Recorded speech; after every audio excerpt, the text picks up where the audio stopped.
Hey everybody, it's your boy Jack here. Welcome to the 4-Minute Film Review Season 2, Episode 1. Today I'm going to be talking about Thor Ragnarok, the one movie I'm going to be talking about. I'm going to be breaking down this review in 4 different points. Each point's going to get a minute. Where I can talk about something that I liked or disliked about the film and everything around that. So yeah, let's dive into the film.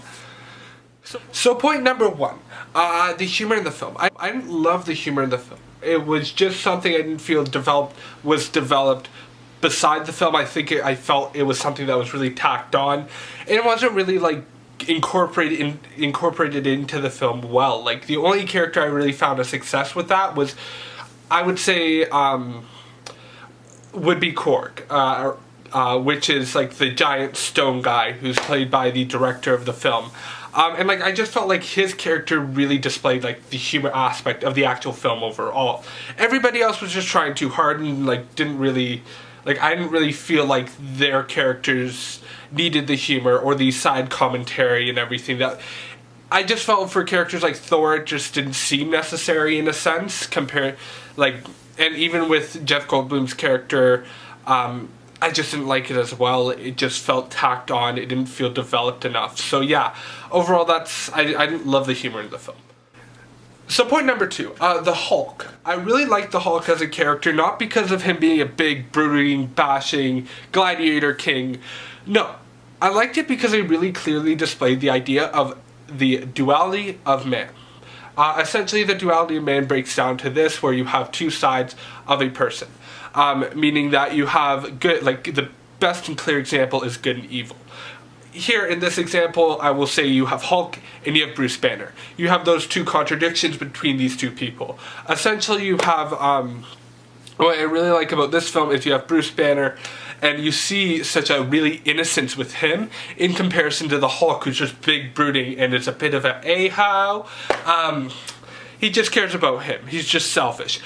So yeah, like that's the one thing I'll say about this film is that it really displays that really well. It's the idea that the effect that Hulk has on Bruce and the effect that Bruce has on Hulk, or Hulk has on Bruce and Bruce has on Hulk. So yeah, that's about it. That's point number 2 here. Let's dive into point number 3. Point number 3.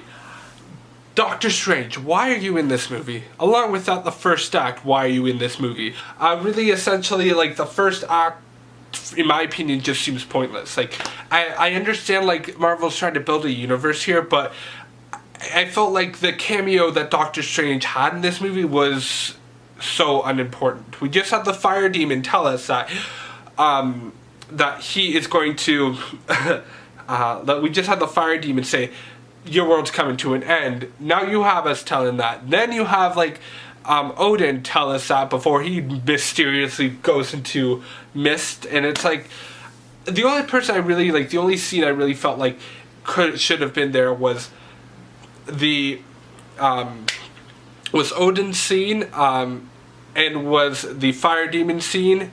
That was basically it, because it just felt like everything else was just like, we didn't really need it, and it dragged on for so long. So yeah, that's my point about point number 3. That first act was just, was just pointless in my opinion. So yeah, let's go and dive into our final point, point number 4. Let's dive into point number 4, Valkyrie as a character. She is a great supporting character. They set her up really well.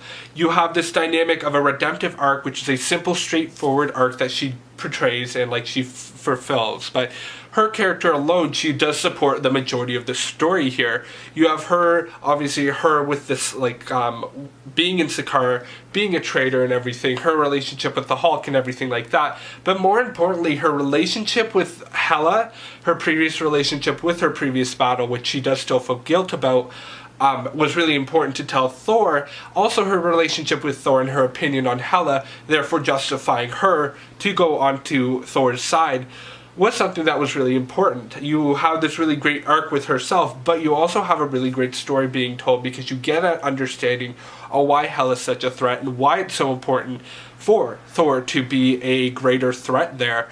That's something I really liked about that. I love Valkyrie. I think she was an amazing character, and I can't wait to see her back in future films, because she better be back. So yeah, that's all 4 points here, people. Thank you so much for watching. My name is Jack Skinner.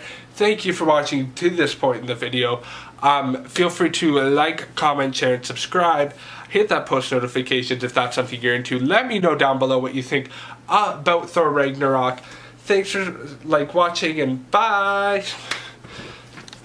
Side note, something I really wanted to talk about in these 4 points but never really got into it was I love Hela's headdress. I watched a behind the scenes video about how they made it. Oh my gosh, it's phenomenal.